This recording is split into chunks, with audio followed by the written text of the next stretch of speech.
March 1917. The Russian Tsar, Nicholas II, abdicates. The Russian Empire trembles.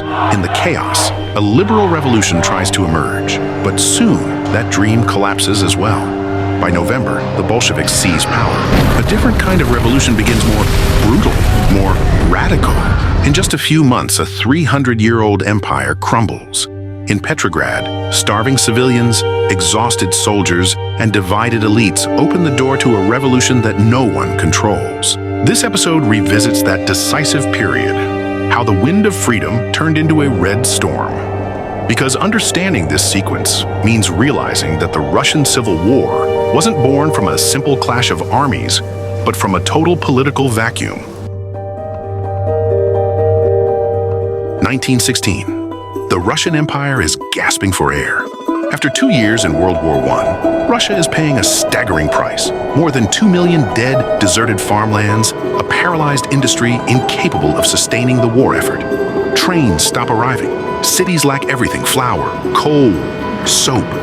The population is literally dying from cold and hunger. Tensions explode. Workers stop working. Women take to the streets. At first, they demand food. Very quickly, their demands become political.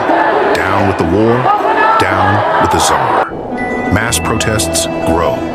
In the army, morale is shattered. Soldiers, mostly peasants, have lost faith in both the war and the regime. Desertions number in the thousands. Some regiments refuse to obey orders. Others join the protesters. The front begins to collapse from the rear. Meanwhile, in Petrograd, Nicholas II remains frozen.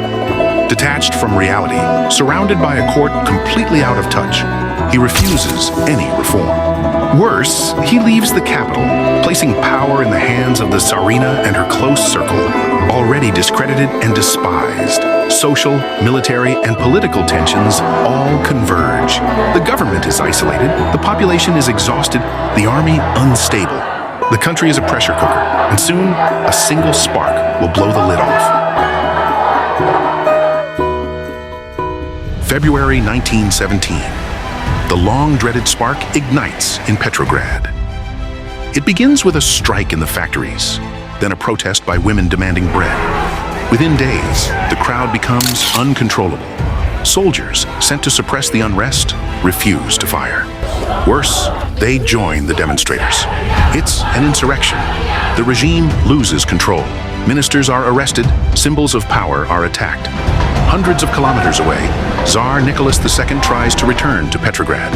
But his train is blocked. Surrounded by generals who abandon him, he abdicates on March 2nd, 1917. After 3 centuries of rule, the Romanov dynasty collapses in mere days without real resistance. A new power emerges. The Provisional government, led by moderate liberals, promises democracy and reforms. But another power rises alongside it, the Petrograd Soviet, made up of soldiers, workers, and revolutionary socialists. 2 competing authorities, 2 conflicting visions. Tensions arise quickly.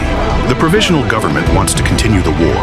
The Soviet demands peace, land, and power for the people. The Tsar has fallen, but the country remains directionless. This isn't the end of chaos, it's only the beginning. After the Tsar's fall, initial hope gives way to disappointment. The Provisional government struggles to govern. Shortages persist. The war drags on. The people await reforms, but see nothing happening. In factories, workers demand better wages and fewer hours. In the countryside, peasants seize abandoned lands. In the army, desertions surge and officers lose authority.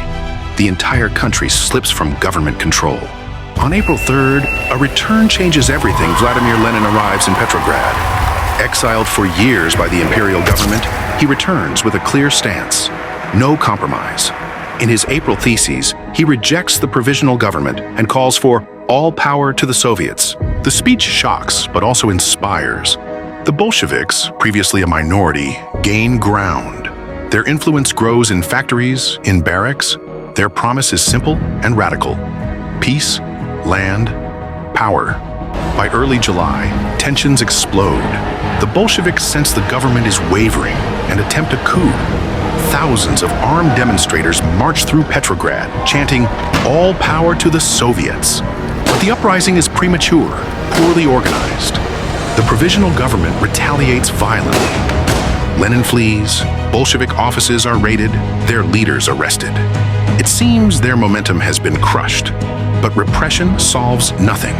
The provisional government remains in crisis, disagreements multiply, ministers resign. Ultimately, Alexander Kerensky takes charge. A brilliant orator and a staunch Republican, he tries to maintain balance, but is soon overwhelmed. Late August, another shock. General Kornilov, commander of the army, marches on Petrograd to restore order. Kerensky cries coup. Ironically, to stop Kornilov, the provisional government turns to the Bolsheviks for help. They emerge from hiding, take up arms, and organize the city's defense. The coup fails. Kornilov is arrested. But the Bolsheviks? They emerge stronger than ever. Their image shifts from agitators to defenders of the revolution. Driven by the ongoing crisis and empowered by Kornilov's failure, they become the majority in key Soviets, especially in Petrograd and Moscow. Their slogan? Peace, land, bread, resonates with everyone. From the shadows, Lenin urges rebellion. To him, it's now or never. The provisional government is gasping for air. The people are exhausted. The army is fragmented. Any hesitation would be fatal. He writes, pressures, insists, power must be seized. On the ground, Trotsky takes command. A brilliant orator and a formidable strategist, he leads the Petrograd Soviet and forms a revolutionary military committee. Officially, they are protecting the city from another conspiracy. In reality, they are preparing for a coup. The Bolsheviks infiltrate the garrisons, take control of strategic points, and disrupt their opponents. Everything falls into place methodically. Petrograd holds its breath. The uprising is no longer just a street protest. It's a political, military, and ideological operation. Power is within reach. On the freezing night of November 6th to 7th, 1917, the Bolsheviks make their move. This is not a chaotic revolution, but a meticulously planned takeover, executed like a military operation. The Bolshevik insurrection has been long in the making, calculated, almost silent. Under the Revolutionary Military Committee, established by the Petrograd Soviet, units of the Red Guard, revolutionary soldiers, and sailors from Kronstadt spread across the city. They encounter almost no resistance. The forces loyal to the provisional government are disorganized, demoralized, and at times sympathetic to the Bolshevik cause.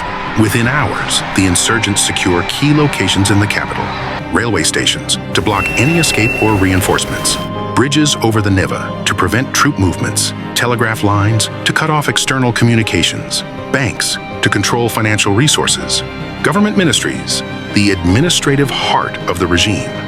The city, plunged into semi-darkness and eerie indifference, falls without major battles.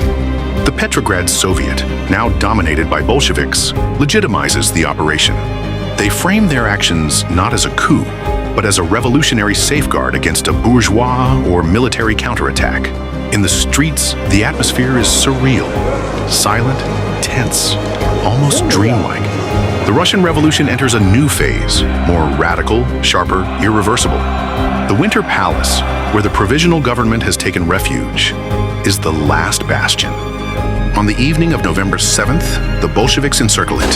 The loyalist troops hesitate, some desert. After brief exchanges of gunfire, the palace is stormed. Kerensky has fled. The ministers are arrested. That night, Lenin appears before the Soviet. He announces the fall of the bourgeois government and the birth of a new power, the Council of People's Commissars, Sovnarkom, dominated by the Bolsheviks. No compromises, no coalition. Decrees are adopted immediately. Immediate peace, abolition of private land ownership, workers' control. For the masses, it is the promise of a new world. But the revolution of 1917 is not the end of the revolutionary process. It is the beginning of a far greater struggle. The Bolsheviks have seized power, but they do not fully control it yet. barely installed, they must face a brutal civil war against the White Armies, nationalists, former socialist allies, and a population often exhausted, sometimes hostile.